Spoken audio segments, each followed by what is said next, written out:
I think I've got the camera at just the right angles. So, you know, the occasional cat may or may not like breeze by. My cats come to visit too. Hi, everybody. Happy Wednesday. Welcome to the Sisters interview. I'm Ashaxi. I'm from Montier. This is my sister, Sarifkin. She's also from Montier. And tonight our guest is Ari Usni from Atenveldt. And she's a laurel, pelican, lion, and white scarf, right? Yes, white scarf. Wow. We're still counting that, even though it's... Hey, totally valid order. Yeah. So welcome. Thank you for joining us tonight. We usually start these out by asking your SCA origin. How did you find the SCA? My parents. I'm an SCA kid. Hi. So was that like from birth, or did they find it when you were... My mom actually found it before she and my dad before they got married. She found it, and then after they were married, both of them, and I kind of happened in there, and we move a lot because I'm also a military kid, so there was a lot of moving around, which means you don't really get to do a lot until we settled down. Because when you're moving like every 8 years or so, it's kind of your ties don't get too deep. Yeah, we were a military family until I was 7. She's too young to remember it, but I remember. I like to tell people I'm a child of the space program because of what my father did. So, he's an honest to God rocket scientist, retired now. Yeah. That's pretty cool. Yep, he is a Laurel in the Outlands. Awesome. What is his Laurel like? What does he do? His Laurel, actually, he's another must do all the things kind of artist, but his Laurel is actually for scientific instruments, and he one of the ones I think that he also makes shoes. Like his thing is making shoes, like beautiful period shoes, and but when he got his Laurel, he had made an astrolabe, like cut it out of the brass, hand engraved it. But because he is a rocket scientist, he updated it for 900 years of star drift because he can't stand to have a tool that's not accurate. So it's accurate to within about 10 minutes in Albuquerque. Wow. That's amazing. That's my dad. He also made the water balloon ballista that made several appearances at Estrella War. That could fire a water balloon at about 60 miles an hour. This was back when we were at Estrella Mountain Park. And there were days you didn't mind getting hit by it, but you had to be in armor to get hit by this thing. And the whole reason he built it is because, I think it was Estrella, I want to say like 13. There was a group that brought out a white gas cannon. And they would put wet sponges in it and they would fire it across the field. And if you got hit by one, you were obviously dead. But because it was white gas, my dad looked at it and went, that's not safe. And so he went and he talked to the marshals about, how do you kill the cannon? Can I do this? And they went, yeah. He's like, okay. And so the next year he came back with this ballista, like wood with surgical tubing, actual honest to God, like the giant crossbow style, on a pivot so that one man could pull it back, load it, aim it, and fire it. And he took out the cannon. But true story on that one, I was camping and I was with what used to be Jaeger House, that then the guys broke off from Jaeger House and became Brotherhood of the Bengal. And so Jax and all of them. And so I'm camped over there. My dad's camped in another camp across like several camps away. And I hear I'm asleep in my tent and I hear just out of the corner of my hearing, what the? And I start to wake up and you hear, closer. What the hell is that? And next thing you know, the side of my tent caves in and I'm misted with, little dome earth pimple dome tin. I am misted with water. My dad knew that he had gotten his range in when he heard me screaming and running through the camps to get to him. So yeah, the joys of growing up SCA. Somebody asked what your dad's name is. Master Thomas Fraser. And what's your mom's name? Honorable Lady Eileen Fraser. Okay, perfect. So yeah, they live in Alberon in the Outlands. Awesome. So you don't remember really a time that you weren't doing SCA stuff? Yeah, I've always been like in the Middle Ages and I started doing calligraphy when I was 7. Wow. And illumination, I think I was 10 or 11. So I don't have anything of my early scroll. Your mom doesn't have that bin of your stuff that... No, actually it was my grandfather that kept a lot of those. And when he passed away, a lot of it just kind of went away. He had the great big garage in Long Beach, California, that if the roaches weren't in it, the silverfish were in it. If the silverfish weren't in it, the rats were in it. Kind of hoarder garage. Nice. So you just kind of let things die in there. Everything's just gone. It's okay. We'll be fine. I do have old Polaroids of scrolls though, from like the early days, which are kind of fun. That's really cool. So growing up, did you page to anyone, or did you have, aside from your parents, did you have mentors? I didn't really. It was kind of one of those time frames where you're just kind of loose in the camps and you're within range of the parents because they want to know where you're at. But I spent a lot of time I remember sitting around thrones a lot. Like I would sit and I would listen and I would just hang out. And I never got to learn an instrument growing up. So I learned vocals. So I did singing and bardic and all of that. And so I spent a lot of time hanging out around people who would sing and tell stories and, just kind of very quiet. And I actually got overlooked a lot because I was very quiet and just kind of sat and read and listened and drew. And so I would, listen into things that I probably shouldn't have been listening into and see things I probably shouldn't have been seeing. And then I would wander off and like, hey, did you know? Which got me in trouble a couple of times. So I learned to be quiet. But I did water bearing for a time. But as far as page schools and any of that, they didn't really have that so much with the groups that I was around a lot. So you're just part of the wild pack. Yeah, there's like a old picture in one of my photo books, photo albums that is like me in this crappy blue tunic with like the foam thing you get like before pool noodles, like the little foam that you could put together. I think it was an axe or something, running with a pack of kids just like wailing on each other. No helmets, no armor. No, we're just like tearing it up through the camp.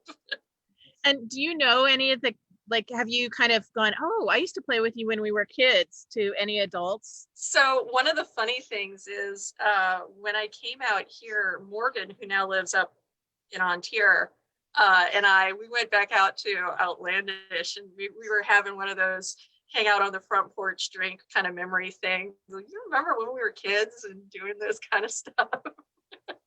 Because Outlandish is one of those events that you could go to and just kind of have that, sit and hang out and reminisce about when you were like a kid. Because, there wasn't much. I got to the Outlands. I think I was 14 years old when we got to the Outlands. So it was one of those time frames where you get to know the kids in this area, because before that I was in Osceola and what's now Glenaben and what was, what is now Trimaris.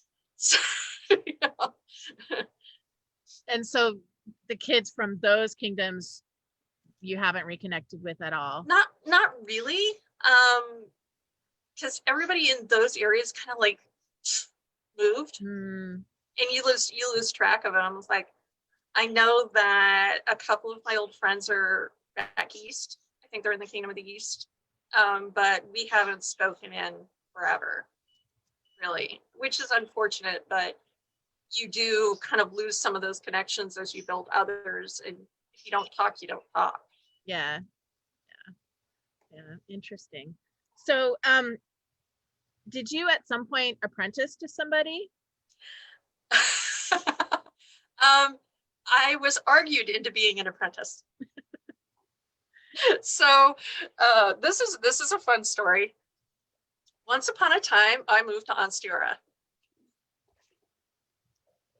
So I had started in the Outlands, and I had really kind of aggressively pursued the arts track, calligraphy, illumination, being signet, doing things, making all the things. And I was making a lot of headway, and I was actually I was the premier flower of the desert for there, which they've changed the name, but it says Order of the Desert Flower of the Outlands on my scroll right there. So, which was their grant level one that they created for their arts. And then I ended up moving to Anstira and ended up encountering, there's two kinds of peer.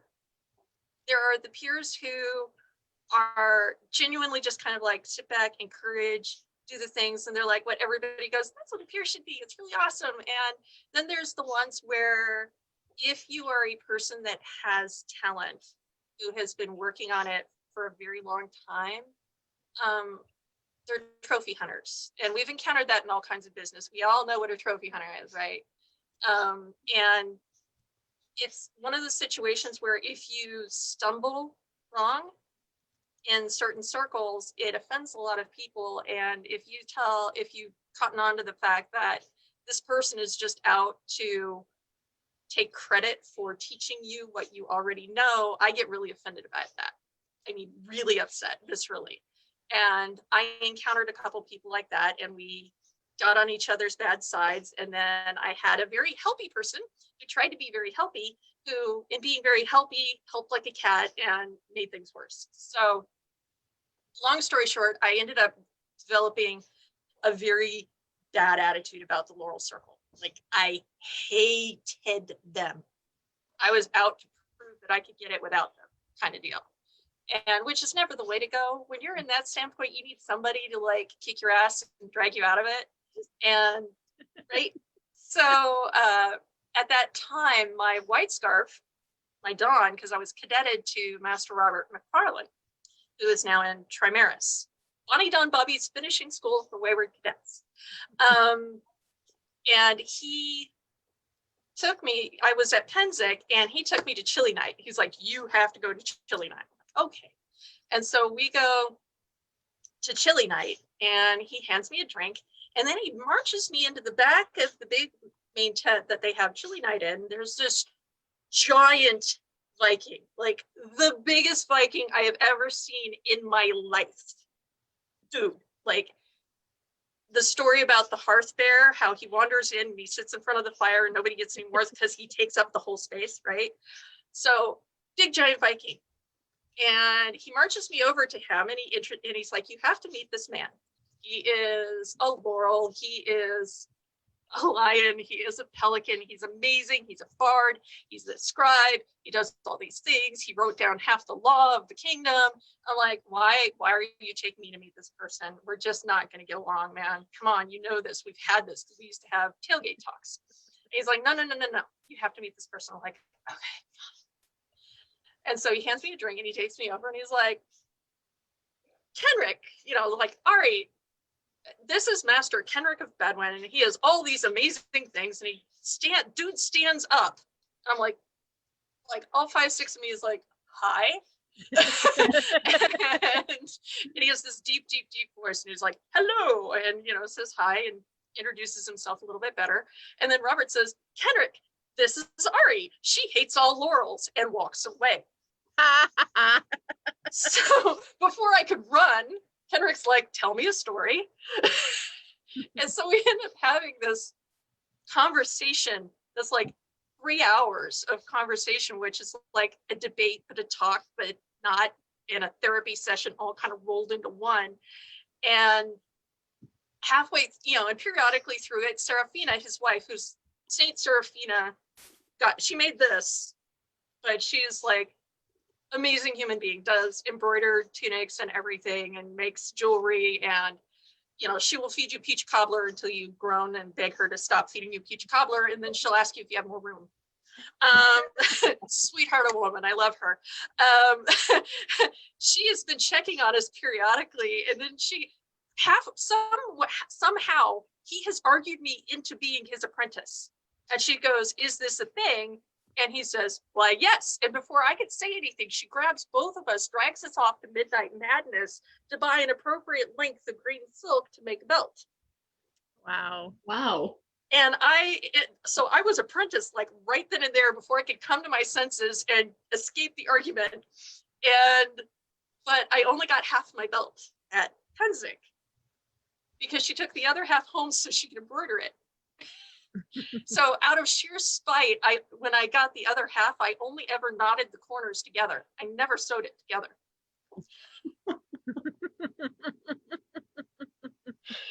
And honestly, the apprenticeship with him was really great because it was a mutual kind of meeting of artists and not, I'm here to teach you something. It was, you need a voice, but you also need somebody to listen to you and kind of chill you out. Because you need to know how these people function, not how you think they function. And it was still a contentious thing when I was announced. I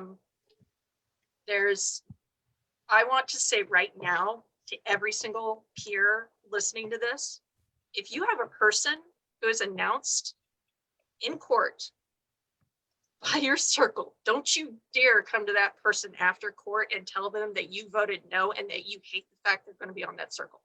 You stuck it up and you say congratulations, or you don't say a thing.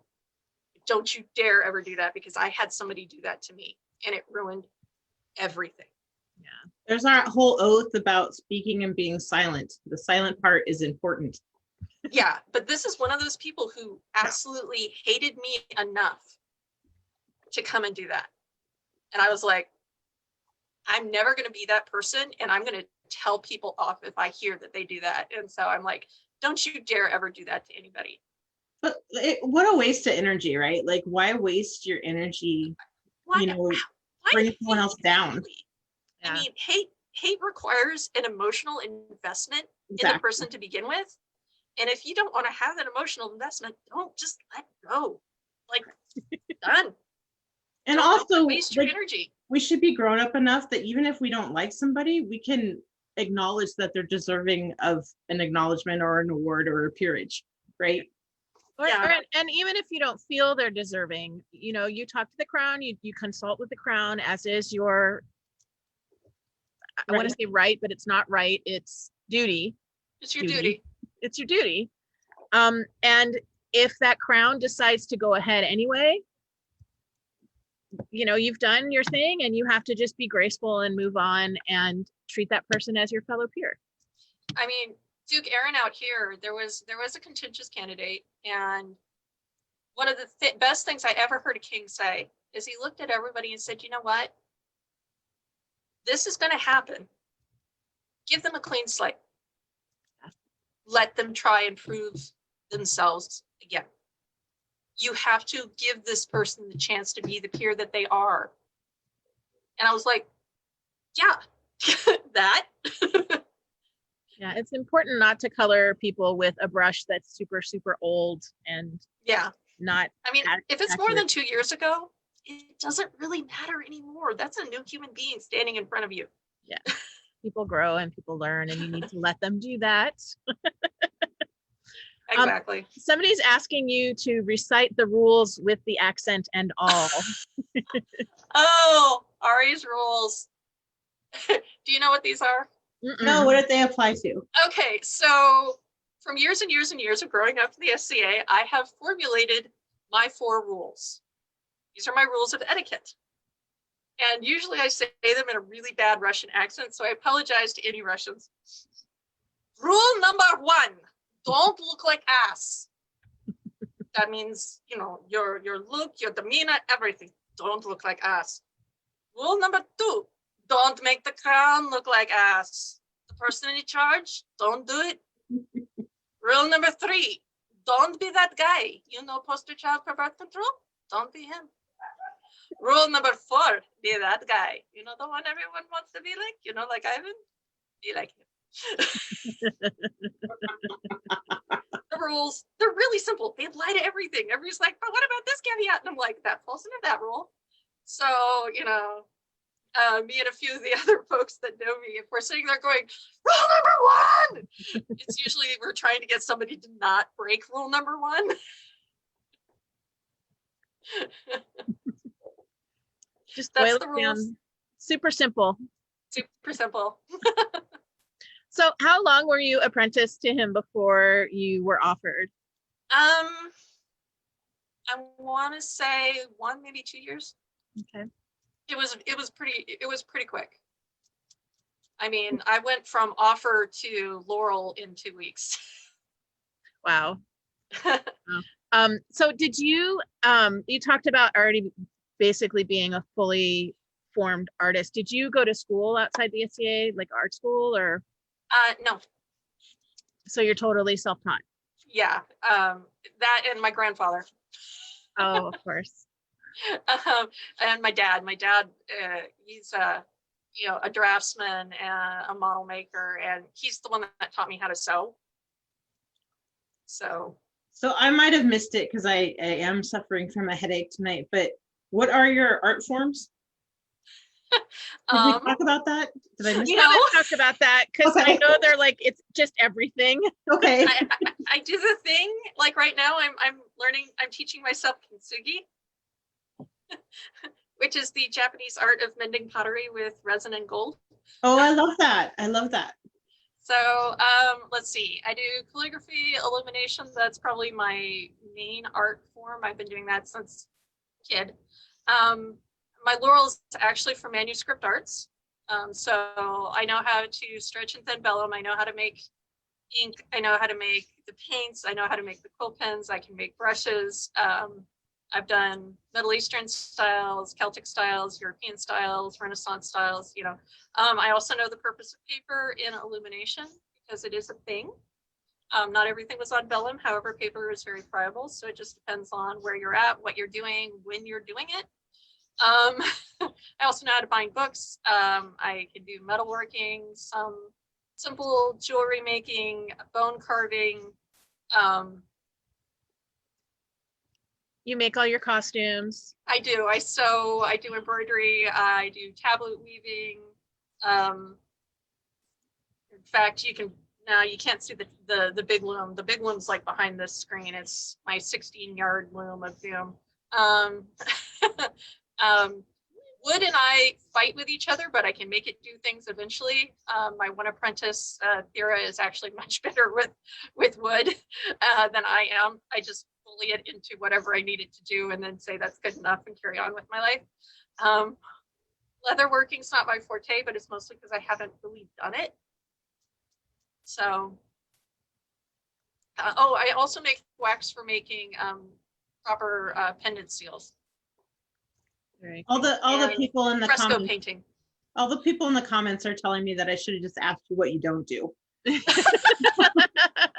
I don't make armor. Learn. Bree would like to know what is the best part of playing with your dad and what was the most challenging? God, the best part,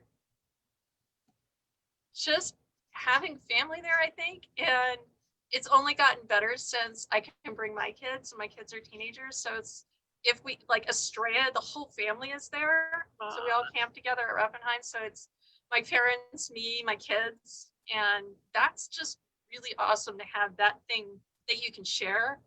And, you know, the fact that I can talk costuming with him, and he actually didn't do manuscript arts, even though he's an amazing draftsman, because that was my thing. So he didn't do it so that I would have a space to shine, which is like super cool. The worst thing, having your parents there so you can't get away with half the stuff you want to get away with when you're a teenager in the SCA. So it's kind of a blessing and a curse. How do your kids like the SCA? They really enjoy it. My daughter is like looking over the back of the couch at me. They have a lot of fun. I know that like Estrella, I barely see my eldest because she's off hanging out with the other teenagers and doing stuff. And you know, my son likes to do the woodworking. Like this last Estrella, he spent practically the entire event in our demo area building a wood burning oven so that and helping bake bread and stuff in it by manning the fire and everything, because that was fun. He also does woodworking and everything else. So How cool. Yeah, it's super cool. How old's your son? He's 14. Awesome. That's great. Mine's 17 and he hasn't I think that thought process of not feeling like your parents are really good at something and so you don't want to even try it, because yeah, I think that he puts that on himself a lot, and that's hard. I don't know how to deal with that. I think you just need to find the right people that they're inspired by to spend time with. Like my daughter is an artist, like amazing artist, and does all the drawing, but she likes to go and hang out and do storytelling with her friends. And my son likes to work with the fire and the wood and all that. I'm like, awesome, go for it. You know, that's your thing, do it.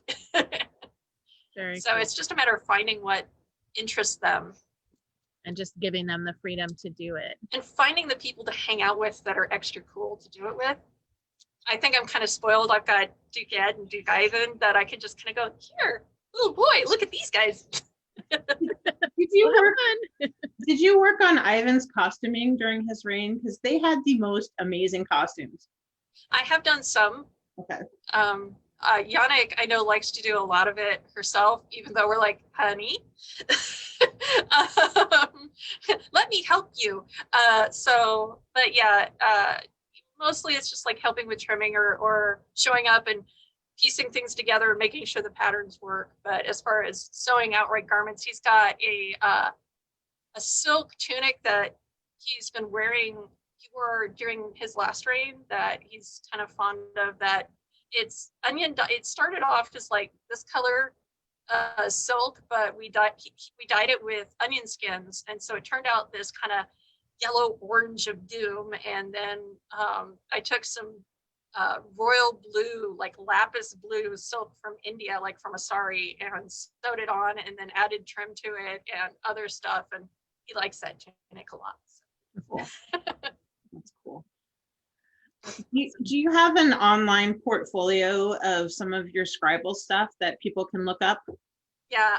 So on Facebook, it's Small Angry Muses. It's named for my children. Small angry muses motivate more than fat happy ones. Let me tell you that.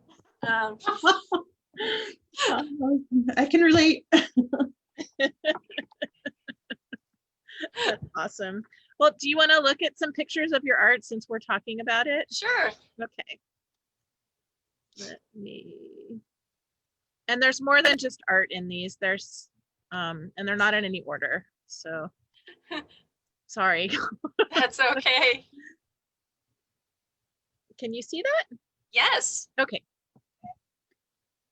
So do you want to talk about this? That is a Golden Quill, which is a grant level Scribble Award here in Atenveldt for scribes who like go above and beyond. The griffin there is actually, I really wanted to do a griffin. My arms have a griffin on them. We call him Mr. Snugglepaws, because he will pounce on you and crunch your head ever so gentle like. I totally freaked out, I have to tell you, when I saw more people with red griffins, because I had my griffin forever. But original drawing is actually from the original Alice in Wonderland, of which I am a huge fan. So I have like 6 different editions of Alice in Wonderland and Alice Through the Looking Glass. So, but I meet the painted that one up. And I'm sorry, what? No, go ahead. Go ahead. Okay. I do like that cursive hand though. That's a late period secretary cursive. It's just beautiful. And is this gold leafed in here? That is actually shell gold, which is so all of that highlighting that you see on there is all from shell gold overpainting to give those highlights. Okay, and I am not a So shell gold is powdered gold leaf. I'm trying to have fear. I'm not a person who does this. I need to know what shell gold is. Explain your terms, please. Yes. Hey, my armor. I love your kit.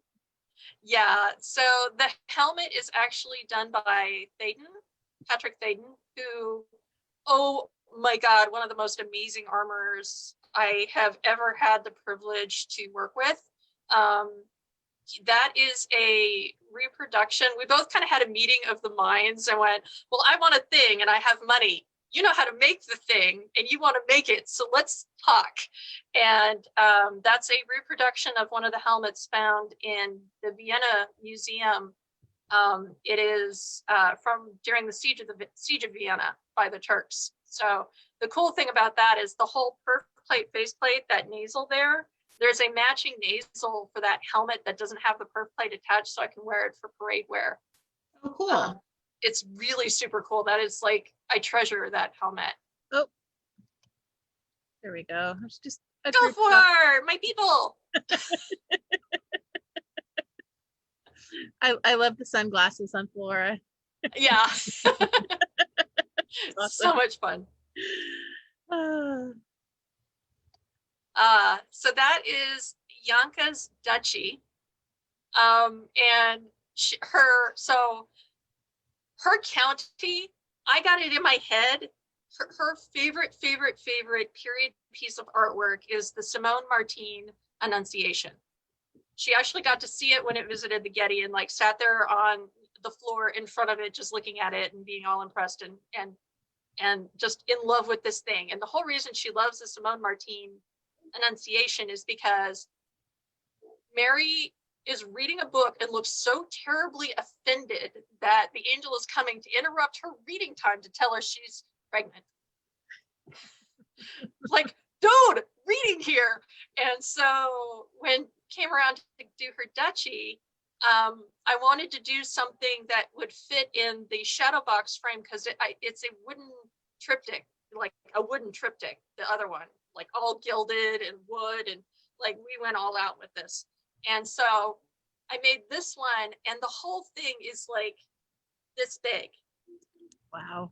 I was going to say it looks super small. Yeah. And she also says that she is not graceful. She will never be graceful. She is a klutz. And she also fights and everything. So I as to just kind of poke her because I love her, she's my bestie. I wrote on her scroll that she would be a graceful duchess forever. Ever more graceful duchess. Because I'm a brat. That is those are the clothes that I sewed for Mitty's feast. And I'm just like, they turned out so pretty, and I was absolutely exhausted by the time I got there because I hadn't really slept because I had forgotten how long it takes to hand sew things, and when you're sewing these properly, a lot of it is hand sewing. There's a lot of machining to get all the pieces together, but then when you so it's kind of hard to see in this picture, but the inside of that coat, the green band, it's a green lining band on top of that peach color there. All of that edge has to be hand sewn down. Yep. You can't machine sew that because it'll show through the top silk. And her overcoat's the same. And so I I had a stupid moment and forgot how long it takes to do things and killed myself to get it done and got it done. And then I slept through most of the event. But I've that's okay. never done that. I've totally done that. But she looks so beautiful in that. It's gorgeous. That is my protege's belt.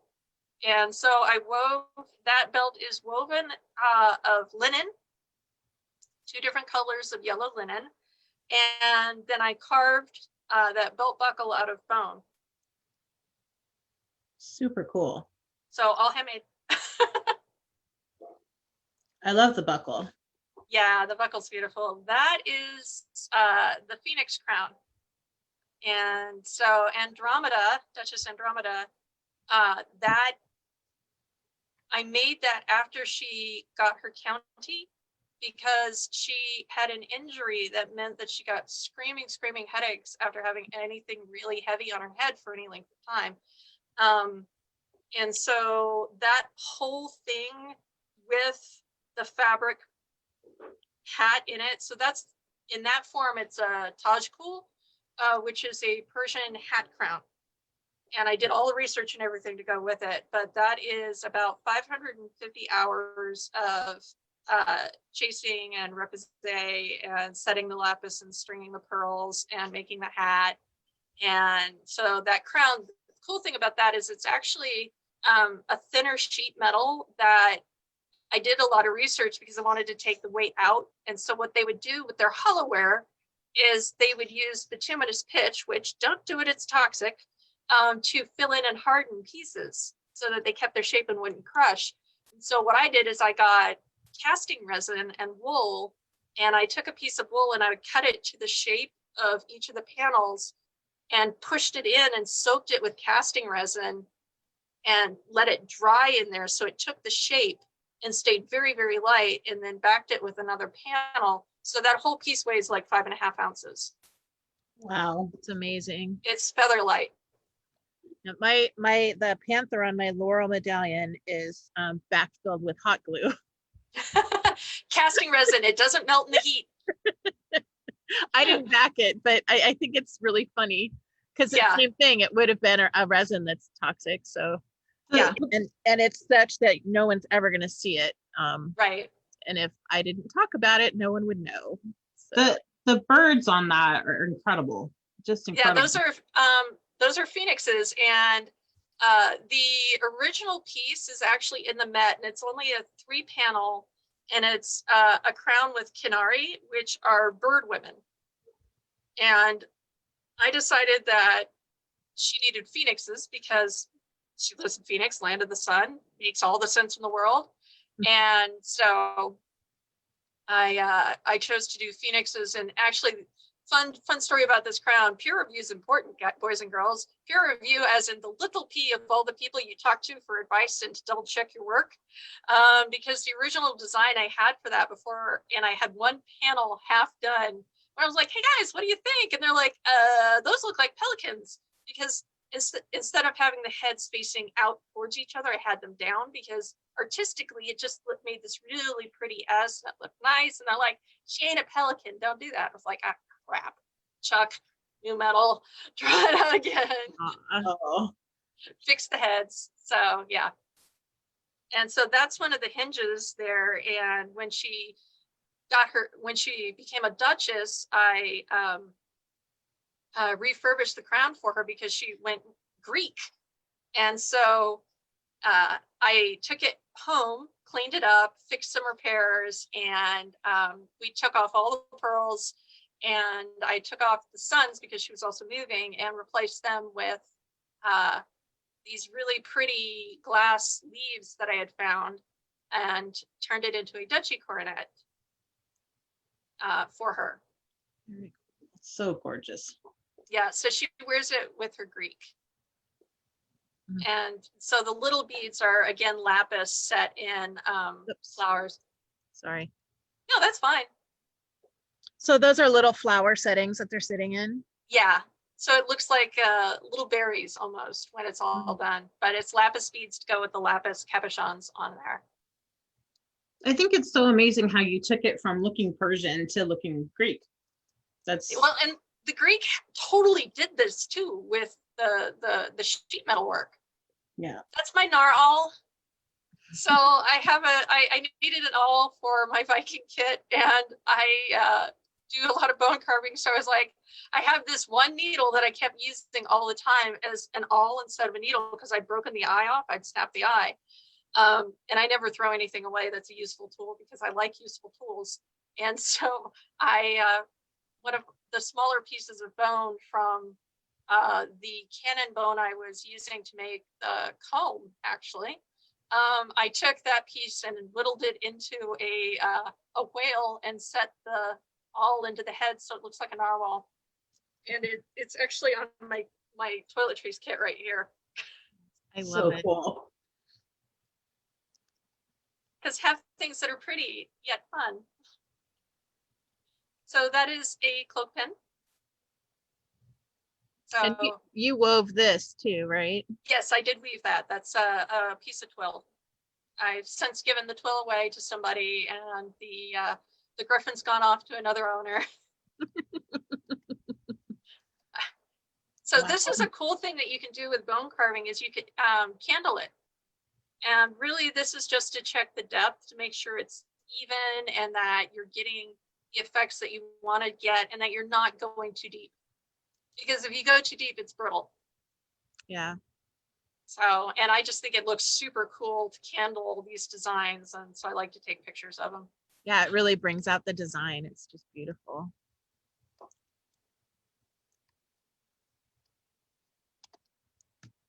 I love her. She's a harpy. So the design was actually drawn by Lady Panaria here in town. And I was like, I was having I can't brain night. And I was like, I need a harpy. I want a harpy. She's like, well, I can draw a harpy. And I was like, great, draw a harpy. So she drew a harpy and then I painted her up and just had a blast painting her and added in all these feathers all over. Like she's just like, aha! And the rest of the scroll has like pieces of paper floating down. I mean, she's just made a mess, which is basically what harpies do.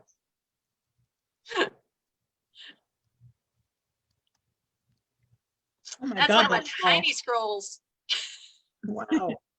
I like working in period sizes, and a lot of the books of hours and the personal books were not big. And so I think that one is a like 5x7 sheet of paper, I think, that particular one. But I just love hedgies and how when you're looking through eliminations, it's like, oh, hedgehogs are, what is that stuck to that? They always had like berries stuck to them, like they'd been rolling in a berry patch. And so I like stuck all the berries on them. So cool. Okay, so that was actually a Christmas present I made for Duchess Yanka. And she is a laurel. So it's got a raven for her. Her raven is actually a Raven Closophronies. So if you've ever seen the old cartoon Heckle and Jekyll, it's basically the raven facing forward with its wings closed and the beak. So it looks, I swear to God, it looks like an upside down moose. But so I did a raven on it and then her laurel wreath, and I did it in a lunic medallion shape. And then that center point has 3 strawberry leaves for her duchy. Awesome. That's my dad, my son. Yay, I wove that out of linen. Appleseas and Fox Noses is a really great book full of patterns for tablet weavers. And I've just been kind of working my way through and trying different ones. And I wanted to see what it was like to weave in linen. And I realized that with the kind of linen that I had bought, the blue is actually from Europe. A friend of mine was over in Sweden and picked up the blue and brought that home. And then from a local shop, I got the white and the goldenrod. The blue held up to weaving just fine, but the white and the goldenrod wanted to get sticky and like weak. And I realized that if you mist your linen while you're weaving with it, it gets stronger. So That makes total sense. I wove it wet. I love that book, Appleseeds. Do you find that the linen is harder to weave than the silk or the wool? They each have their own issues that you got to fight with. Like wool is sticky in its own way, and it likes to felt itself together as you're going. Silk is really easy to work with, though it will break your loom if you don't give it enough room because it doesn't stretch. Yep. It'll warp your loom for you and not in the way you want it. That is another cloak pin that I made for the Roses Cancer Tournament this last year. And it ended up going to, the winner gave it to Duchess Mariana. Very cool. So that is a detail off of the Pelican Scroll I made for Nora Rose Tenpenny. And so that's a picture of her. And she is like, works her tail off for Estrella War. Like her and her brother Arias and that whole family has been in Arizona forever, and they just work. And I was more than happy to make her scroll for her. And so I drew that, and kind of, so the expanded view of that particular scene is it has Camelback Mountain in the background, and it has her dog Wicket, but it also has a goat cart as a pun on her driving golf carts at Estrella. Awesome. I didn't include the whole thing, so That's okay. Yay, Raffenheim, Estrella War. It's cold, it's damp, we're celebrating. That's all of the lions in the house at that time. super cool. I love this picture because we do that a lot in our kingdom too. So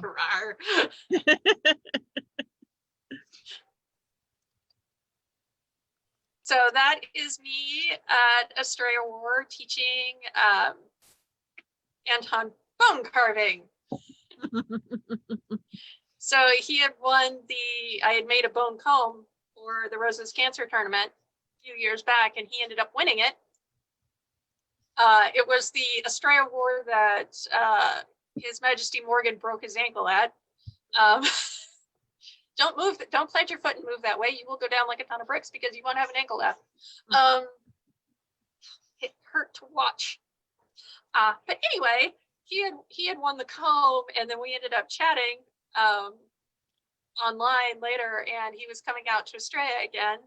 And I said, well, I'm bringing my stuff to the demo center to do the demo. I'm happy to show you how to do it, the tools I use and the techniques and everything. He's like, great.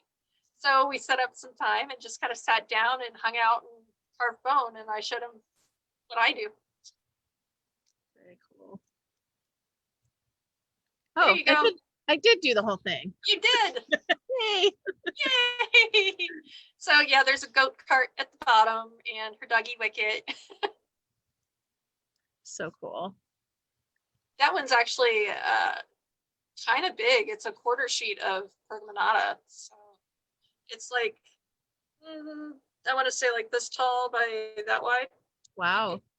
So that's just one of the pages of it. The other side has kind of a nighttime scene.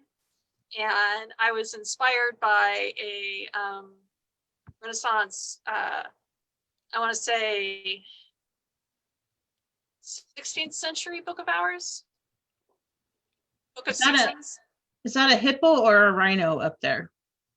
Those are pigs. Those are boars. Oh, it's a pig. So Barony of Triskathir has all of our awards are boar themed.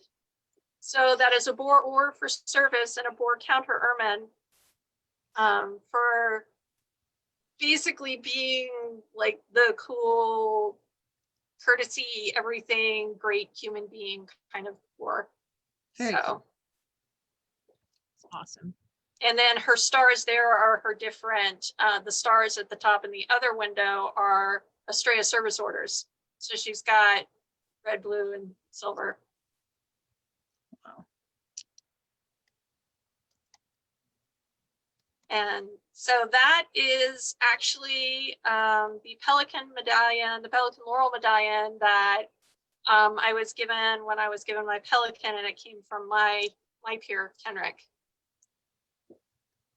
Very cool. Yeah.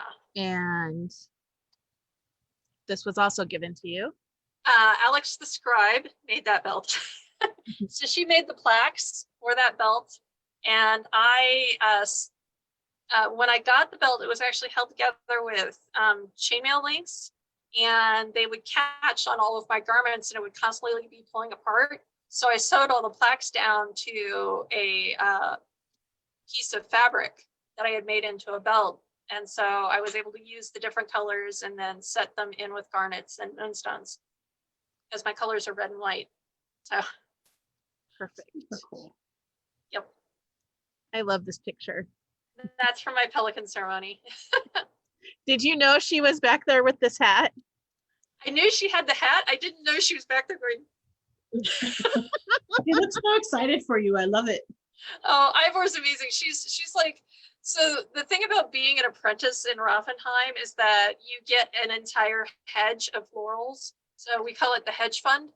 And you have your peer, your laurel, but you also get to go off and talk to all the other laurels in the household, and kind of we all group think at you, and eventually you can make up your mind and decide what you're going to do. I love that. That's great. Oh, it's very cool. Oh. That is my Pelican scroll. I like useful things, and actually every single scroll I have made since getting that has been made on that writing desk. So Duke, I even made the box and hand carved it. And then on the inside of the lid is the scroll that Duchess Yanka, who was queen at the time, he was king at the time, wrote the scroll because she's also a scribe. And they set it in a frame on the inside of the lid. Wow. It's super, super cool, and I love it a lot. So that's Ivan and Yanka. That's their signatures on the front. And then a random picture of your mom. That's my mom. And yep, so that's the oath. And what are you swearing on?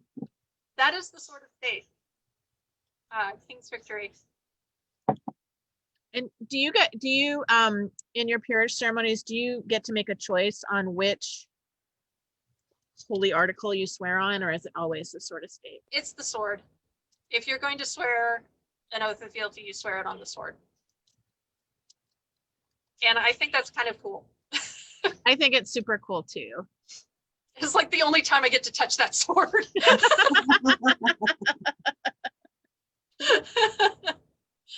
So that's Duke Deaton, who is amazing. And there are some people in the SCA you always worry about, hurting their feelings and like not doing it right. He's one of those people. And so he always tells new Pelicans to get to work. So he's telling me to get to work. Awesome. And that's my dad. I love this. So that is a lion scroll, and that is for Mistress Magdalene, whose arms have a black widow spider on them. And I thought that was super cool. And I also have always loved the Mira Calligrapha Monumenta. It is a model book of calligraphy that was then come back, and a master illuminator came back, Joris Hofnagel, and did all of these illuminations to fit in with the calligraphy. And I fell in love with his flowers. Like, I love botanicals. I love painting botanicals. And he did these beautiful pieces where it looks like the page has been slit and then the botanical has been shoved through it, and it's like three-dimensional off the page. And so I love replicating that. And so that's what I've done there. And then I was able to also add in the insect and then work in the lion with the spider web. I love that spider. She turned out so awesome. Yeah, she's just perfectly shiny and great. So that is Mistress Blossom's pelican hat for cap of maintenance. And she carries stuff, a plate on her head all the time. And so I wanted her to be able to carry a plate. And then she has bat-winged water drops, because she is our water bearer. You can't make her not be combat support. She will be combat support. You will drink water. She will be there. She has water, and she loves her squires and her fighters. And sweaty fighter hugs are like her money. And I adore this woman. And so I tried to replicate the ermine with water drops and then garnets. So I have a bunch of flat drop-shaped garnets that I then put on every other one and embroidered around them with red. So it looks like an ermine, but it's not. And I handmade all of I think there's 6 of those bat-winged water drops. And those are chased as well. Mm-hmm. Just beautiful. Yep. Whoopee coats. So I make coats with great big appliques that are all embroidered and sewn down, and they're like a giant hug and an I love you. So the Phoenix coat is JP. The children of Loki is Jillian, and then that is Frothin on the end with his ravens and his Thor's hammers, and they're all former crowns of Onstjora. And so, true story, that Sleipnir there is the design I created for her coat, and has since been copied because the internet found it and fell in love with it and have put it everywhere. So all artists, don't put your line out on the internet if you don't want somebody to just assume it's clip art and steal it. So I have decided that Sleipnir is the price for the art gods, and so everybody gets to use Sleipnir. But I came up with the design. It's crazy what the internet has done to art. Yeah. So that is a commission piece that was actually a mundane commission. That is, the whole piece is about this big, like Wow. Not big. And that is micro calligraphy in Hebrew. It's the mourner's kaddish. So that is prayer, is a prayer. And it was commissioned by a colonel in the military. He was also a surgeon. He was a very good friend of our family. And he hung it in his office behind his desk. And he'd had people ask him what it was, and he would explain. And they were like, but that's a mourner's prayer. And the interesting thing about that prayer is it actually speaks to memory and to life. It doesn't talk about death. And his explanation was like, don't you imagine that I've lost a few?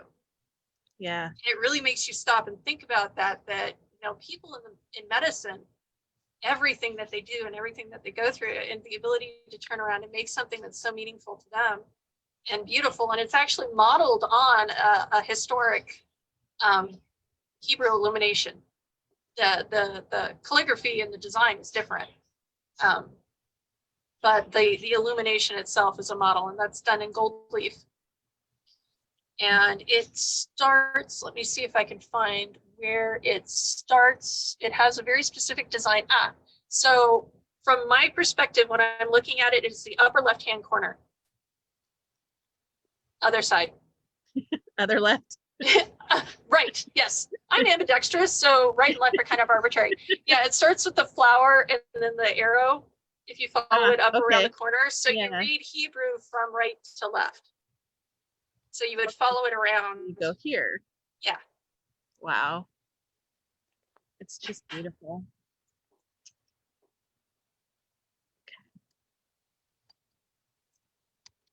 Those are the barter gloves. Those are so cool. So I was at I just lost the name of the war. Oh, it was our November war. We don't have it anymore.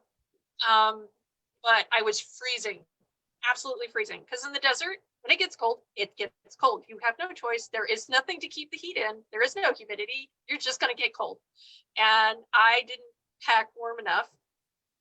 And so I went to Aurora. I was like, I'm dying here, because she makes and sells these beautiful fuzzy hats, like the Mongolian with the embroidery and the fuzzy hats. And I'm like, I need a hat. I'm dying. What can I give you? I have this much money, but it's not enough. She's like, but you make stuff. I was like, I will knit you a pair of gloves for a hat. She's like, done. And I got to pick out a hat. And like a month and a half later, I gave her these gloves. So they're all color work knitting. Just amazing. That is the women's rapier tournament. And I think that's Asa learning a very powerful lesson. Your helmet is even more awe-inspiring from the side. Yeah, isn't Yeah. it? Yeah. This was the first picture I saw of it, and I was like, what? So I've heard a lot of jokes in regards to that helmet, about ice cream, about put a propeller on the top, about like every joke somebody can come up with. I've probably heard it. And people also assume that by hitting me in the top of that helmet that they're killing me. And I'm like, why are you deliberately shooting over my head? Right. I know where my head is. It's led to some interesting discussions. The carte blanche. So back to Bonnie Dun Bobby, Pastor Robert. This was before he'd ever managed to become Queen's Rapier champion. So in Onstiora, Queen's Rapier champion is its own event.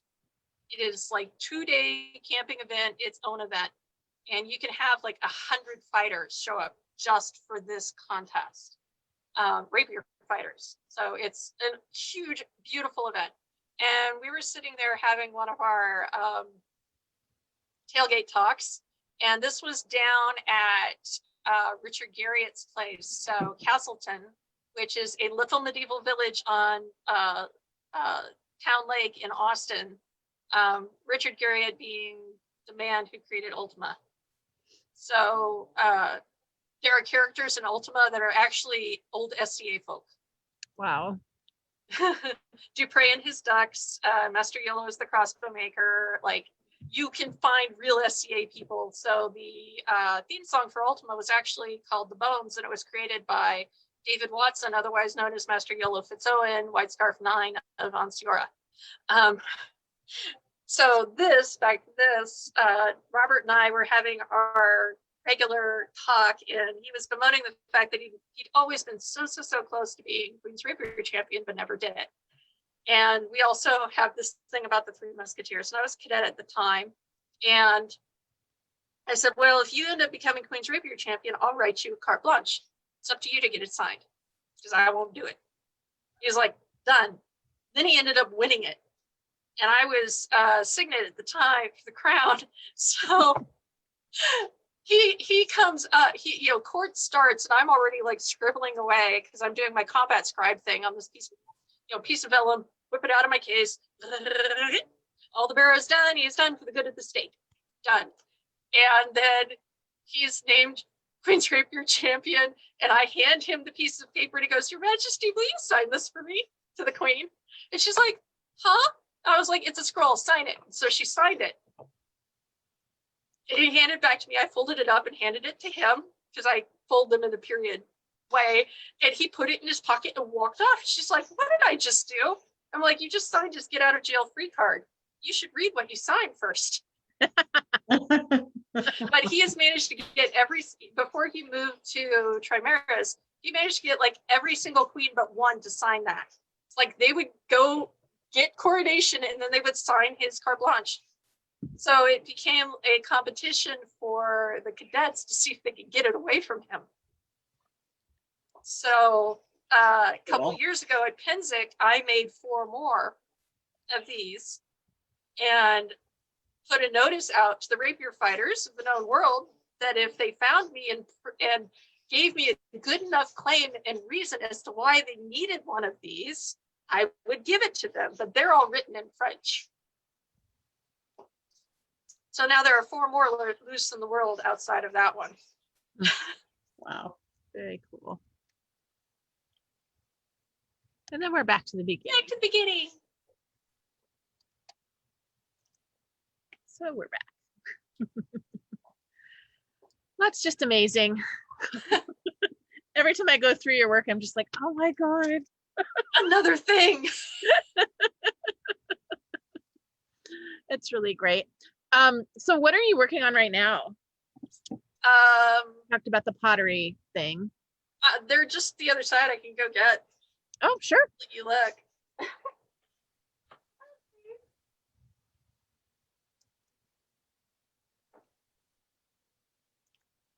You have to cure them in a box for like a week.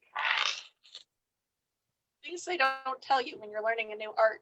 How much time it takes to actually do something right. And I will tell you, it takes just as long to do a thing right as it does to do it wrong. Just take the time to do it right. My apprentices get tired of hearing that. So this is, let me put it in front of the camera so you can see all the cracks. So this was in a horrible number of pieces. And so the first step is you take flour and water, and you can see how it's all put together in there, and a resin it's a sap taken from a Japanese tree. The sap is called urushi. And for some people, they react to it very much like they react to poison ivy. I don't have such a reaction, so this is something I can do. And the first thing you do is you take the piece and then you make a paste of the urushi and the flour and water, and then you use it to glue the pieces of crockery back together. And then the next step, and then you put it in a curing box that has the humidity has to be very high. So I have a damp rag at the bottom. I live in the desert, so like my humidity, we're lucky if we get 20% is humid. So I keep a damp rag in there, and then it's in a plastic tub, and it cures, and it has to be warm and damp. And then it cures for 7 days, and it gets very, very hard. So it's like solidifying, because this resin is what they use to make like the lacquerware bowls and to glue things together. And then the next step is to clean off all of the overspill on these cracks. And then I come back, and then you make a second paste using the urushi and I think I'm probably going to mispronounce this, is tonho powder. And it's kind of like a clay substitute, but it's an organic clay compound that you mix up with the urushi. And then you go over all the cracks and you build up the holes so that you fill them in so that they're flat. And then you let it cure for another 7 days. Same scenario. And then you come back and clean that up. And then there's a different kind of urushi that has a red coloring in it. And it's a slightly different formula of it, that you then go over all of the cracks that you've cleaned and sanded and gotten all even. Then you paint over all of the cracks with this third layer of lacquer. And then you let it set for a few hours to a day, I think. So it's still kind of tacky. And then you come back with powdered gold and you powder all of the lines. And then you let it set so that it finishes curing with the gold in it. And then you can come in and do the final cleanup. But by the time you're done with 3 to 4 layers of lacquer and fill and everything else, the piece is solid and watertight, and if you use real gold, you're not going to have an allergic reaction. You can drink liquids out of it. I mean, you can drink cold water, you can drink tea, you can't cook with it, but you can actually use the vessel again. So when they say things are beautiful when they're put back together, you know, as a person who's been putting her life back together, it's very therapeutic to sit down and do this, because you have to take your time and you have to think and you have to care and you have to work at it. And so it's all of those things that make it special. And the other thing you go over those cracks over and over again and over again. and really work on them and really put energy into them. I love that analogy. I Yeah. have to confess that I geeked out over your process pics on Facebook last week. I love to post process pics. Like, if you look at some of the scroll albums, you'll see like all the way from the beginning to the end, or like the bone comb, you'll see like, here's all the pieces of cannon bone, and then here's me sawing it, here's me doing these things, because it's like, I learn everything that I've done is trial and error, and somebody has posted like a picture book of what they've done, and I found a short video somewhere else, and I have a book that references these things, and I put it all together and trial and error my way through it. And so it's kind of my way of repaying that gift of knowledge by, if I put it out there, then somebody else is going to go across it, and maybe they'll get inspired, or maybe it will give them the key that they were missing because they couldn't see it just right. I'm always like, I want to put out in the world the thing that I want to look at. So Right? I always put out my project, like my, you know, in process project pics, because that's what I want to see from other people. So Yeah. It's like, I'm making a thing. Look at the thing. I have to say that like the way that you put the rubber bands on and how many there are, it's mind blowing. Like I was looking at it and I'm like, if I did that, the thing would like cave in on itself. Well, and the thing is that it's got the glue holding it together, but this particular vessel was so shattered that I needed to. I mean, you can see all of the different little bitty pieces. So there was no way it was going to stay tight together without. And this one, the other thing with doing these fixes is that if it's not a clean break, if you tap pottery, it's got a certain sound when it's broken that's different from when it's solid. It's a tink tink versus a thunk thunk. And this came to be in fewer pieces, but when I tapped around it, I could see there were other cracks. So the process fix of me actually chasing the crack and breaking it until it was completely broken. And that's another thing that you don't think about when you're approaching a project like this, is sometimes you have to break it all the way. And if it's not broken all the way, even if you fix it, it's not going to be properly fixed. Like this one has still got the rubber bands on, but it wasn't broken as badly. And so this one is actually a beaker from Feed the Ravens. This is a Maggie beaker. I'm sure we all recognize Maggie style now. Yeah, I was gonna say that the red interior. Yeah, so actually it's purple. It's this it purple? Lavendery kind of purple. And I love it. But this is Yanka's cup, and it got broken with Estrella because you know the meat circle stuff happens. So I didn't have to use as many rubber bands on this, but the other differences in the pottery, like the porcelain plate had one beautiful crack all the way through. Done. This one is a finer grain, much tighter clay. So it snaps. So when it snaps very cleanly and in fewer pieces. And then I can't imagine the distance this one fell. I don't know. I think it was supposedly on a foot box, but this is, I think it's Rennig 10, Reja 10. But this is a much coarser grain pottery. It's more of a stoneware. And so it's crumbly and it cracks a little bit more, and you get the kind of a hairline crack that you don't see immediately. And I know that Ash and Griffin uses this similar kind of clay. And so it's just a matter of the clay and how it breaks and how many pieces that affects what you do with it. But I've been very much enjoying the process, and I just put out like the second set of process picks for cleaning up the cup. I think I had, if you want to count of the rubber bands, I think I had 46 on it. Holy cow. You're muted. You're muted. Rifkin, you're muted. I was like, I'm unmuted. Is that better? Yes. Yes. I accidentally muted myself with my phone, but anyway. Oh no. If anybody's interested in this, and I think it's super interesting, you should check out her process pictures because they're amazing, and it looks like way more than 47 rubber bands. So Yeah, looking at those, I was kind of amazed that you didn't like stuff it with something to keep it The urushi would have stuck to it. right. Right. so Yeah.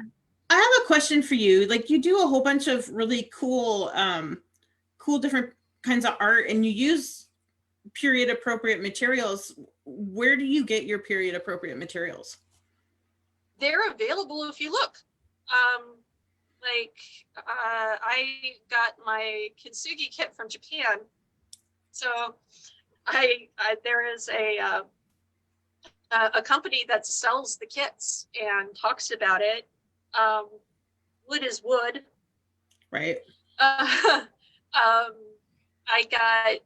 tend to go to natural pigments if I want to get the powdered pigments for making my inks. Sealing wax was an interesting thing to learn. So I do pendant seals, and like legal documents are my geek when it comes to scrolls and awards, because SCA scrolls are an anomaly. They are illuminated pages. So I like to make them look like they come from a book, because that's what we're replicating. When it comes to somebody wanting a real legal document, like in my Small Muses Facebook, there's a couple of different albums of period style legal documents that those charters, like, one of the cool things that I don't think scribes know is that England, Her Royal Majesty, the scroll text she uses to make knights and dukes and peers of the realm, those are all available online if you go looking. Like, they have the phrasing. It's period phrasing. They've been using it forever because it's England. So I was able to use some of that, and I have several books on legal documents. But the thing of making sealing wax, like real sealing wax, with seals, for as soon as they started making seals, like pendant seals and seals for sealing things, there were people faking them. So you get seals and you get counter seals. So the signet rings are actually tend to be the counter seal on the back of a real seal of the main seal. This is my signature. No, really, this is me. But the wax is not what we use, like on the sticks that you buy, that you burn in the spoon and then you pour in that. No, the wax is actually a totally different formula. The modern sealing wax is very plastic. Period sealing wax is terpenes from pine trees, so resin that you have boiled down and clarified, and then pure beeswax, like you buy the honeycomb beeswax and you melt that down and clarify it, and you mix the two together, and then you add your color. Do not do this in your house, boys and girls. Take that shit outside. You do not want to poison yourself with the fumes off of clarifying resin. Trust me, use a double boiler. Ask Auntie Ari, she knows. But it stays soft for soft-ish. It hardens over time. And the reason that the pendant seals that you see in the museums are broken, like they shattered, is because they become brittle and hard over time, but they don't melt unless you expose them to like some serious heat. So there's a whole study of seals called sealology. And there's books and books and books about these seals and how they were made and the seal presses and everything that goes into it. It's just so cool, because some of the early pendant seals, I'm totally geeking out on a topic, you can stop me. Wait, squirrel! You'll see fingerprints in the back. They were pressing it. It's very cool. It's really cool. So you've actually made your own sealing wax? Yes, I do. I make sealing wax. Now, if somebody doesn't want it absolutely period perfect and it needs to do a lot of traveling, I have cheated and used Sculpey. That's not a bad idea, because we have several scrolls that have cracked. The seals have cracked inside the frames, and it's just like crumbly wax. Yeah, and more than likely it's because modern wax was used. Modern wax is very friable. It will. Period wax, I've banged them around. I mean, I don't recommend doing it, but I've banged them around. They live fine. But yeah, you can use Sculpey and just so the trick with doing that though is you have to use a coat hanger. So I actually, instead of having a cord, because I have to bake it, you form it around a coat hanger like a wire that's stuck through where you're going to thread the cord, and you make your seal impression. And I've carved the seals and I've cast them in pewter, and then done the engraving to get the seal matrix, because and there's pictures too, I'm sure you ran across those, of the seal matrices I've made. But you do your impression like on that, and you just swoosh it, and then you shove it in the oven and let it bake. And when you pull it out, you let it cool off, and you can sew through, you can run your cords through the seal and sew it to the scroll, and it's just fine. And they're very, very durable. And as far as I'm concerned, if you use period colors and you've used a seal matrix, I don't care. unless the recipient wants like the ultimate period, yes, give me the real sealing wax. Right. I'm going to recommend Sculpey because it's going to last. And it's not actually touching the scroll, so it's not destroying the paper. Because that's one of the problems that also modern sealing wax, if you're doing sealing wax directly on the papers that we use, it's not archival. It will eventually chew its way off. Sorry, my cat is hacking up Oh, that's okay. a project. I like kitties. Down. Sorry. Okay, I'm just gonna like geek out at you for a long time on a topic till you change the channels. So He was working on some felt, and that's a no-no. oh, no, don't work on the felt. No. So, well, is there anything that we haven't talked about that you want to talk about? I'm answering your questions. What Okay. do you want to know? Well, we can circle back. When you got put on vigil for Laurel, did you take a vigil? Did you like stay up all night and do all that? Or No. So I actually think that only martial orders should have vigils. A vigil is for a martial order. Historically, it is the contemplation of the life and the job that you are taking on, right? And the fact that it's the long confession of your sins, basically. And you are going to basically commit yourself to a life and death agreement with your Lord by having this honor put on you. So the other peerages that are not martial orders, like the Pelicans and the Laurels, because the Master of Defense is a martial order, I think that they deserve every vigil they want to have. But in my personal practice, Pelicans and Laurels don't need a vigil. They can have a party, they can have a tea party, they can have a gathering, they can have a show and tell, they can have a visit, they can have a nesting. It's not a vigil. So I had a tea, and I had a whole bunch of people showed up, and there was like 16 different kinds of Turkish delight, because I love Turkish delight, and tea, and we had a big old party, and we hung out, we talked, and people wrote in the book, and it was really great. awesome. And did you do another one for your Pelican? I did. It was an overnight one. We had cake, we had snacks, we had wine. People came in and visited in the hotel room while I was sewing the rest of my garment because me. That's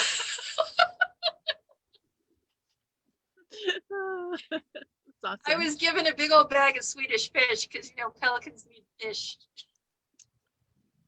Nice. So I was given a pound of sweaty fish. Hopefully It's you very had help cool. eating those, because Oh, I did. too many Swedish fish is not good. No, not when you've been drinking wine too.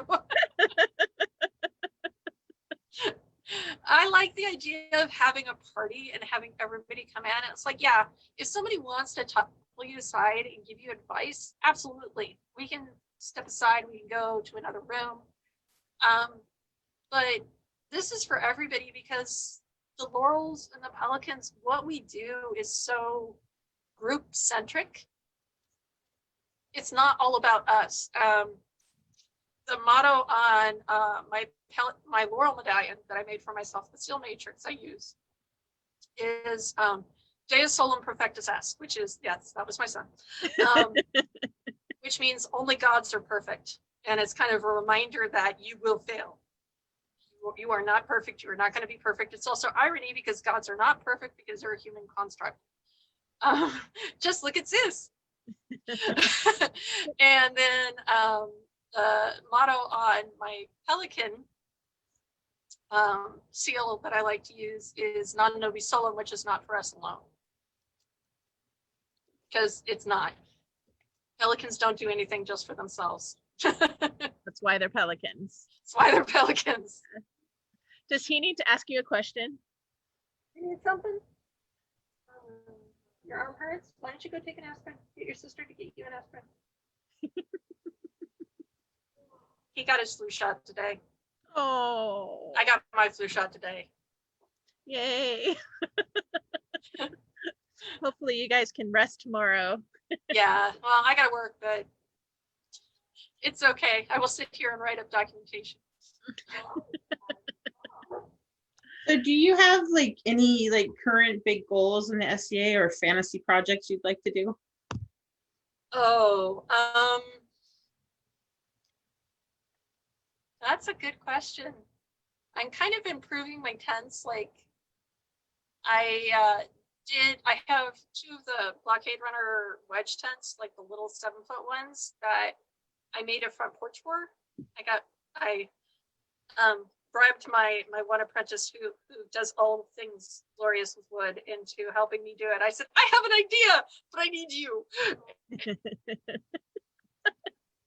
And so she took me to the lumber yard and helped me buy the right wood. And I basically made a porch that fits between my two Viking tents to make the market stall. So I have like a shade that I can drop and raise if I need to. So it looks really cool. That was my 10 feet for the last improvement, but I need to fix it a little bit. And Shaxi the cat is back. I know, but he's not puking, so I'm cool with that. He's like, I'm good. Is he trying to eat the belt? No, he's licking his paw. Okay. Take a bath. And I'm working on a bone piece for clearing that commission out. Right now, I think my big goal is to clear my commissions. And I do have my protege was put on vigil for Pelican. So whenever we are able to meet again in the glorious and gather, she will be feathered and sent off into the world. But my God, the woman Sigrid, she's like does all the things, and she's been running our online universities and such, and making online universe happen in Atenveldt. And but what she's always wanted, funnily enough, she's the one I made the yellow belt for that you showed earlier. When she originally became my student, she was actually my apprentice because I was not a pelican. And she asked me if she could be my protege, and I said no. She's but and I said, I'm not a pelican. She's like, oh, can I be your apprentice? And I was like, well, yes, but you have to do art. And so God's love this woman. She did art. It is not her thing, but she did art. She can do it. The trial of Italian scrolls. That was an interesting thing. I don't really give my students jobs unless they're trying to do a thing and they need me to give them teaching. Most of the time I just go, hey, look, shiny. Do you want to go down the rabbit hole? Can we go down the rabbit hole? Let's go down the rabbit hole. And we go down the rabbit hole. But she decided she wanted to do illumination, and so we drew up scroll blanks, and I'd drawn up this Italian design, and she picked it up and she's like, I'll paint this. And I was like, great, here's your colors. And she said, but this looks like Easter threw up on it. And I was like, uh-huh. And every time she said she fucking hated Italian scrolls, we gave her another one to do. Until she stopped. I was waiting for her to actually go and look at Italian Renaissance scrolls and realize that they don't all use Easter threw up on it colors, but she never did. Or she didn't know, and she could have used the jewel tones. She trusted you. Trust but verify. I will cheerfully keep giving you a task until you actually prove me wrong. So what do you look for when you take an apprentice or a protege? People who love what they're doing, like genuinely love this game and love the people in it, not because it is a way to get some sort of perceived special seat at the table, because that's not what this is about. I mean, like, you're in it for family. You're trying to, you just want to do the things and enjoy yourself and help other people do the things. I am more likely to take you on than somebody who's like trophy hunting. I'm sure you've gathered, I really have a strong distaste of trophy hunting. I sense a theme here. Yeah, I like genuine human beings, and genuine human beings are the people I want to hang out with. They're the people who stick around longer. They're the people who contribute because they see something here that those of us who've been here a long time see. I mean, this is family. Like, I know for certain that if I land anywhere in the world, stranded, within reason, anywhere in the world that I'm likely to go, I can probably find crash space if I need it within about an hour. Yeah. Or somebody to help me. I may have to find a way to pay them back, but I can find somebody because this group is so big and so broad and so oriented to helping each other, right? We're a big family. Yeah. And people who understand that and who love that aspect and want to be part of that aspect are kind of the people I take on. And also, it's really fun to find somebody who's like, I'm super interested in this thing and I want to learn this thing. I'm like, okay, let's go down the rabbit hole. I don't really know what I'm doing, but let's go find out, right? You know? That enthusiasm is irresistible. Yes, because if you've been around a long time, finding enthusiasm and finding new ways to light that fire in you is just as important. And helping people find their dream is pretty damn inspiring. Yeah. It's cool. Do you think that's the number one thing that keeps you kind of interested? Honestly, it's the family of it, right? You know, I love that we have such a strong creative household in Raffenheim. I mean, we have people who do everything, and it's not a household of people who just sit and drink and fight and tell each other to go to hell. I mean, it's a group of people who are like, well, we want to do this big old project that involves painting 30 banners. Okay, let's go paint banners. Or we want to figure out how to build ovens so we can have bread at a war because we loved having the ovens there and building them this last time. Or, you know, yeah, we do meat circle, but the cool thing about our meat circle is that people come to us and then we get story time and we share that hospitality, and it's keeping alive something that I think we keep letting go of in different areas in the SCA. Like, we forget that the whole reason we started this stupid game was to have a backyard party. But now I get to hang out with a bunch of super smart people who like to do things and share that family and be that family. And yeah, we sit around and drink and tell stories, but now we're like reading up on legends so that we can out badass each other and beat Uther at the Skaldic game, or beat Runa at the Skaldic game because they've already come back and they read 6 of the Eddas. We're like, I need a new Loki story, because somebody has gone off and read something and is telling the story, and you're like, oh no, I gotta keep up. That's the kind of inspiration that keeps me going. Awesome. Yeah. Very cool. Tell me about your lion. Oh, my lion. Totally the most unexpected thing ever. Like, I grew up seeing the lions and the walkers of the way, and these are the people who are the dream, right? We're always told these are the people that embody what it means to be the SCA at that time, but more, then you grow up and you realize that it's not just embody the dream, it's embody the dream for that king. Like, because only the king can give it, and they only give one, right? Right. And so I never imagined I would get it. It was one of those awards I was always like, I would love to be thought of by somebody as that. And so I had been, Brian Winterborn, Count Brian, he became king. And one of my other hobbies is being the drop dead entourage of doom at events. So I will find my crown and realize they don't have enough entourage, and the rest of their entourage has gone off doing their own thing, which is fine. Everybody deserves a break. And I just kind of attach myself to their heels and I follow them around.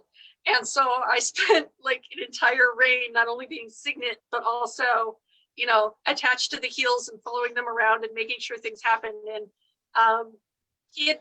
we went to Gulfor. Gulfor is like my gig. I love Gulfor. It's my favorite war.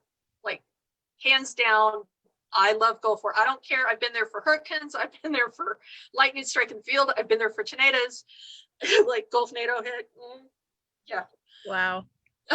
But I love this event. The site is amazing. The people are just so cool. And the whole thing is just really neat. And so I was taking him around Gulfor and everything. And we made it. He and Anton and Callantyr, Anton was the crown at the time, Duke Anton. And so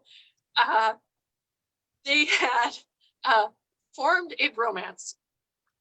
So it was Brian and Lachlan and Anton were the buds. And so they were, and we found ourselves in the Callantyr living room, and it had started to drizzle, and Her Majesty Leah was like tired. She wanted to go to bed, and I took His Majesty's crown, and I said, it's time to put the crown to bed, Your Majesty. And he's like, what? And I said, Her Majesty is going back to the cabin. We're putting the crown to bed. And he's like, but I'm not ready to leave. And I said, you don't have to leave. We're putting the crown to bed. And we took the crown, we gave it to Her Majesty and her lady in waiting, and they went to bed. And I stayed. And then his guard went off, and I stayed and started to remain a little. And it's like, and side story, he didn't realize that Anton and I had known each other for years. Like, I remember Anton when Anton was a squire, and there's the story of the breaking of Squire Anton, which is quite hilarious all on its own. We're talking about the lion now. So we get through all that, and it's like drizzly. It's like 3 a.m. He's like, no, really, you can just go. I'll be fine. I'll go back eventually. I'm like, yes, Your Majesty. Meow. Like, the cat licking its paw and staying put. It's like, of course, Your Majesty. It's like, you're not leaving, are you? I'm like, no, Your Majesty. I'm going to make sure you make it back to the cabin.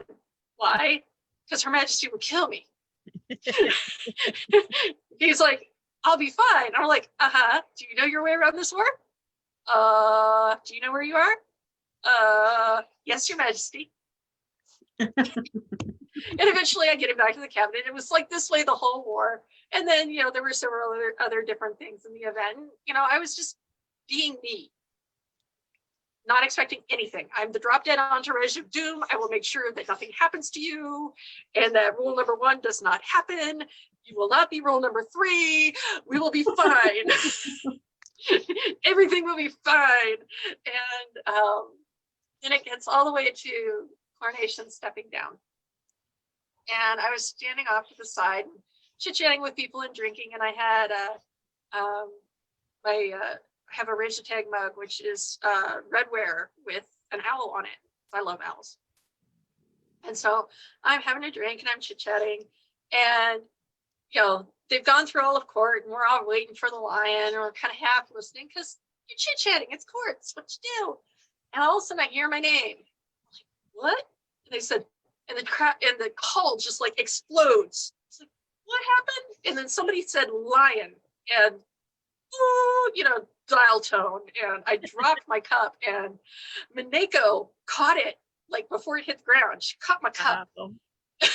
And Padre grabbed me and just walked me up. And there's all of these pictures of me like hysterically, like tear faced, like, bring me up, and he named me Lion, and it was just super, super cool. Like, I have a chain of estate that is made by both Masters of Google up in the north, the gnomes of the north. It is this heavy, like 2-and-2 link chain with 2 chains, because it's a collar estate, and in between it are all of these maneless lion heads. And one side it is a closed mouth because it's a lioness, but it's actually a tiger. And the other side it's roaring, because the symbol of the lion is the tiger's head roaring. I mean the lion's head roaring, but because it's Brian, it's a tiger, and it's a lioness. And so it's very, very, very cool. And I love this thing. And yeah, that was kind of a blur, and it was very amazing. And to this day, it's still amazing to think that somebody believes that of me and thinks that of me and what I do. So it's super cool. That's like, of all the awards you can get in the SCA, there's a few that just, you're doing it right. And that's the big one. Yeah. For our kingdom too. Yeah, it's one of those awards that's just like, okay.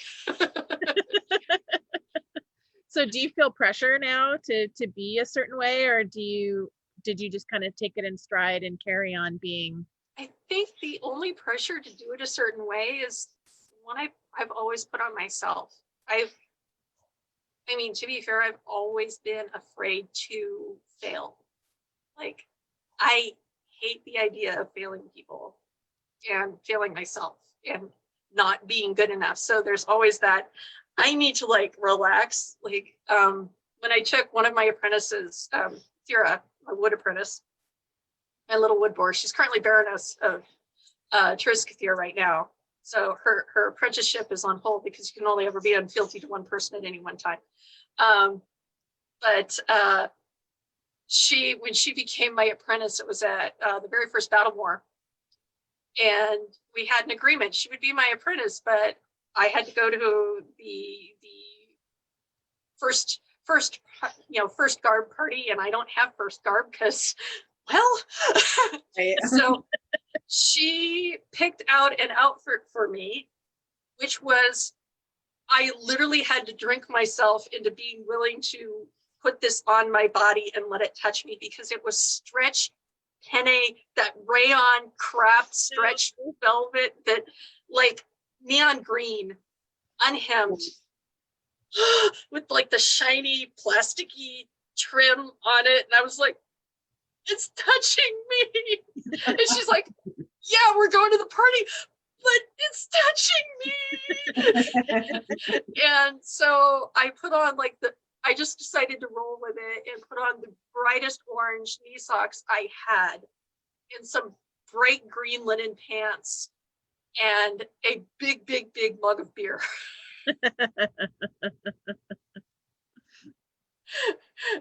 And we spent the entire time just wandering around. It was fun, but yeah, there's a point where you're like, okay, I have to let go of trying to be at all times perfect. Yeah. Yeah. Because remember, we'll just circle back to something you said in the beginning of the interview. There is no perfect, right? Right. There's no perfect. Only gods are perfect, and they aren't perfect.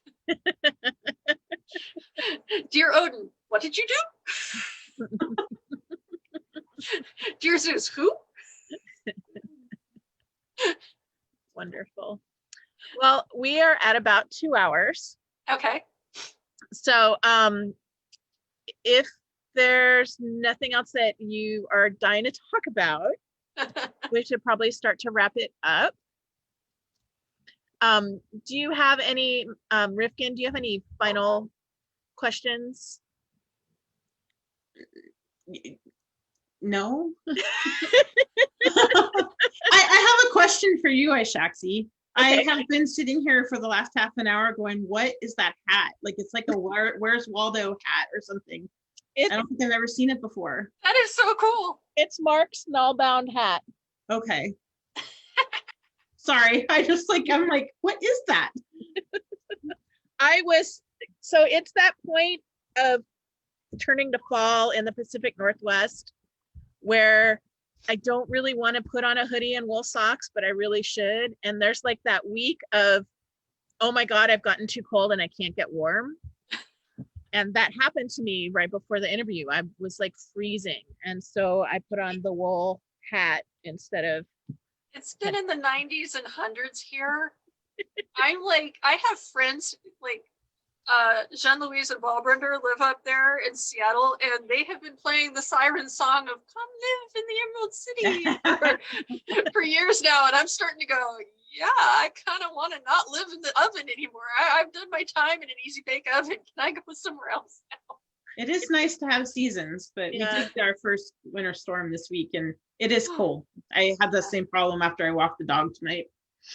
Cold. It gets cold, and it's a damp cold, so it just seeps in.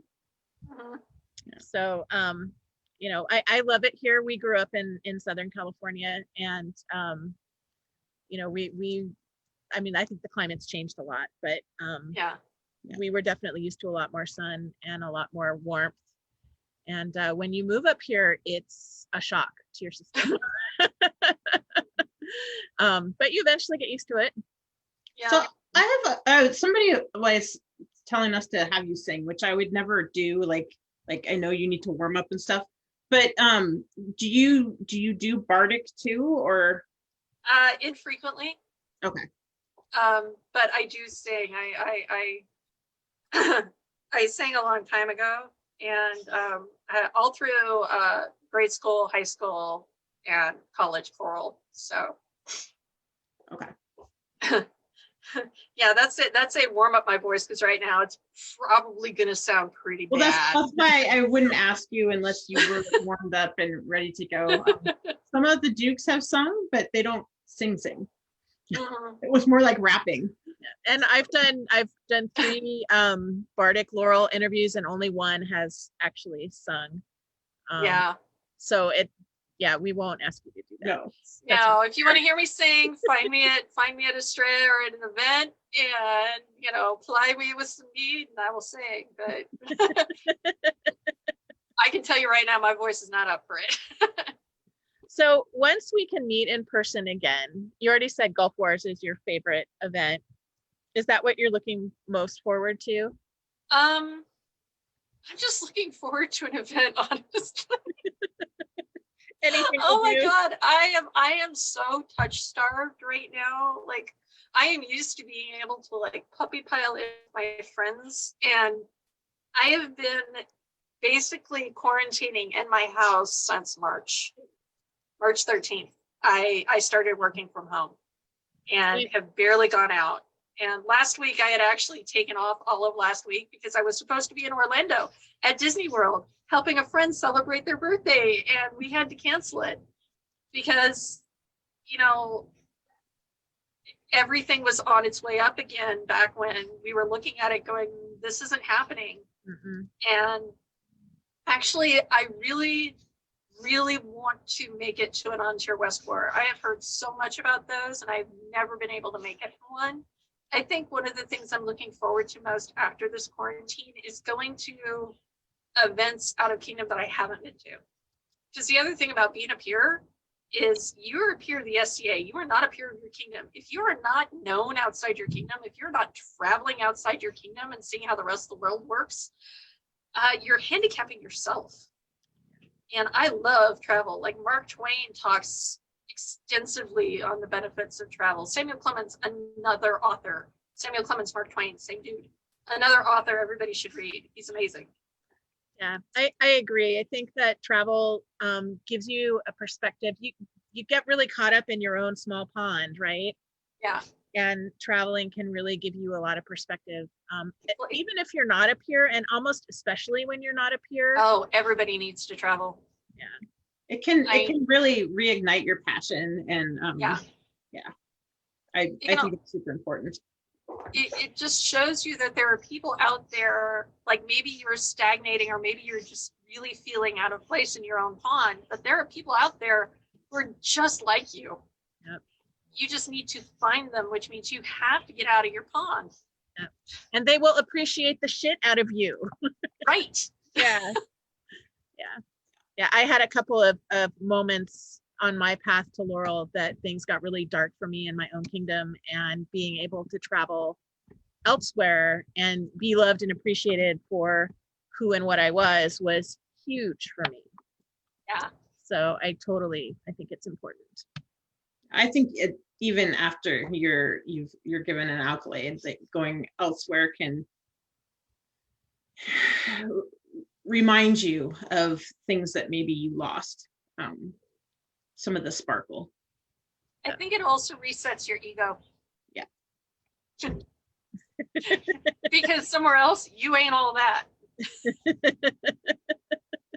True. Yeah. Very true. So, but yeah, just having a place that you can go and go, I found inspiration. I want to try all of this now. So yeah, I love, I want to do more events out of Kingdom just because I want to meet more people. Sport of Kings is another really good event in our kingdom too. It's pretty, oh, go ahead. I was going to say it's pretty fighter centric, but everybody goes, and so there are a lot of other things going on as well. I like watching a good fight. Yeah, well, it's definitely good for that. I was just going to ask if you have an SCA art crush, and if so, who is it? Oh,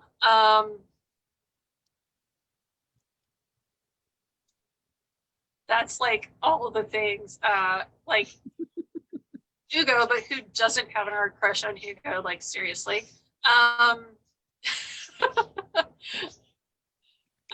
She's all of the bone carvers have kind of disappeared, so I'm kind of making my way again with that. It's like my crushes kind of went away. They got tired or just lost their sparkle and couldn't find it again, which is kind of a shame. That's sad. There's a lot of like non-SCA artists that I love, like, I just lost her name. I'm terrible at names. When I get to a certain part, I'm like, if I don't, human name not connecting. Swan Murphy. She does the weaving. She's in Europe. I think she's in Europe. Her weaving is amazing. I'm like, I'm only dabbling at weaving, and she's just like, and now I've made a pattern book. It's in Swedish. I'm like, or Finnish. I'm like, I want, but I can't read it, but I want it. I'll follow the pictures. I'll figure it out. Right now, I think, given the directions I've been going with my art, really it's a lot of, I want to do more of the textiles and the metalwork. So I'm trying to like find my way in that area and just figure out the artists who are inspirational in what they're doing as far as jewelry and casting and all of that, or weaving and fabric. And I can't spin. I have tried to learn to spin. If you want an art I can't do, drop spinning or spinning wheel spin, forget it. It's like I may as well be Cinderella. Just let me go to sleep. I just that's like, well, thank you, my dear. Sleeping Beauty. So I have a teenager over here going, "It's Sleeping Beauty, Mom." Disney princess. Right. Disney princess. It's a Disney princess. She puts her finger on the thing and passes Close out. enough. She dies of embarrassment and sleeps for 100 years, hoping it'll go away.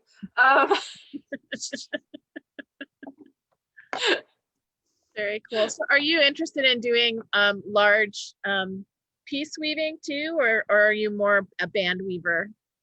I don't know. To tell you, like, my dad made a rug. He figured out how to do Persian rug, the knot tying and everything, and how to make them. But because they're so massive and he doesn't have the space for it or the time for it, he made one coaster sized. Wow. And documented it and did all the things. He's like, I made a rug. This is how it's done. I like the rug. I'm like, yeah. What? Why? He's like, it's really cool. It's very plush. I'm like, you made a rug. Okay. But I want to do weaving. He's like, you can still do weaving. There's all these tapestry weaving and all of these things and the embroidery. And I'm like, I don't have space for that. He's like, but you could do it. Just do it smaller. And I'm like, oh yeah, we're going to be the two known for making doll size crap because we don't have space to do the big size. It's hilarious. That's great. Well, thank you very much for agreeing to do this. That was fun. I'm so appreciative when people that we don't really know take the risk to spend a couple of hours online with us talking. I will talk to anybody.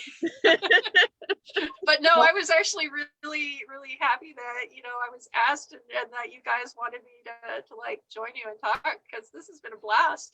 Yeah, it really has. It really has. Yeah, thank you so much. You're so passionate about what you're doing. It's infectious. Oh, thank you. Yeah, I've definitely been taking some inspiration from your progress pics. Yeah. Awesome. Well, I'm going to keep posting them, so keep up. Yay. So Go ahead. I was just going to plug Sunday, we will be talking to Count Oz and Count Merrick. It should be very, different word than interesting. It should be captivating, compelling, and enthralling. And next week on the Sisters interview, we'll be talking to Sir Fiach from Montier, who is also a lion and is one of my favorite people to hang out with at events. So. And on the branch of Laurels, I am going to be talking to Joan Holy. I think her SCA name is actually Joan of OOC, and I don't know how to say that properly. And she's a Duchess Laurel out of Glenaben. Cool. So I'm looking forward to learning about her because she's another person that I haven't met and I don't know yet. So join us for a captivating conversation. Thank you again so much. I look forward to actually meeting you in person, and hopefully it will be at a Golf Wars. Last year was supposed to be my first Golf Wars, and I was very, very bummed. Golf Wars is so much fun. And I'm actually thrilled that I hope that for Australia we keep the November dates because honestly, the weather's better. It's not that cold, and it's not 2 weeks from Golf Wars. It seems like better timing. And big thank you to your kids for letting you focus on us instead of them for the evening. I told them, I'm going to be online. They've been kind of floating in the background back and forth. It's really cute.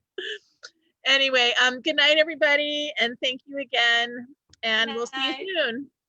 Bye. Bye.